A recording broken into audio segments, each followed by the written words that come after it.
So we have part 1 of the holiday event, which started yesterday and runs until the 22nd at 10 AM, which is when part 2 will take over. I went out to grind yesterday, but only had about an hour and a half, and unfortunately nothing interesting happened. Anyways, a few things to note. Sandygast is a new shiny. It is spawning in the wild. The spawn rate is okay, but not tremendously frequent. It's also in field research task, catch 10 ground types, which is a common task. I encountered nearly 50 Sandygast during yesterday's grind, and the majority were from research tasks. Also, look at that beautiful background. That's the best holiday background we've ever had. As much as I'm not a fan of this year's holiday event at all, I love this background. Niantic did this very well.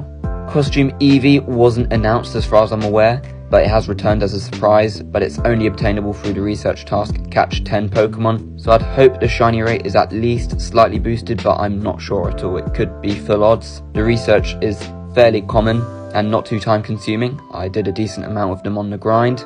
Costume Psyduck was only supposed to be in raids, but you can get it from the daily incense, as I managed to do so. I don't know if it can be found in the wild though. It's not featured as a spawn for this event.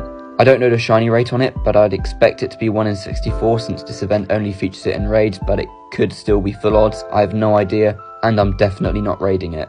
The Jingle Bell Stantler was only supposed to be in raids, but it can be found in the wild, as I did so yesterday, but its spawns are not increased for the event. And again, I'm not sure on the shiny rate, but since the event only features it in raids, it should be 1 in 64, but it could still be full odds. I'm not raiding this either.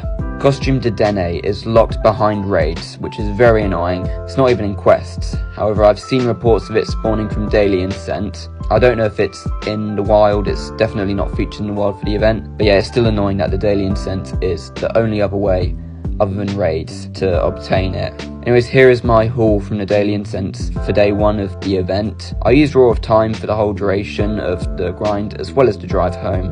No Galarian Bird, sadly. The coolest thing, probably a Blastoise, but still nothing crazy. Anyways, best of luck for the event.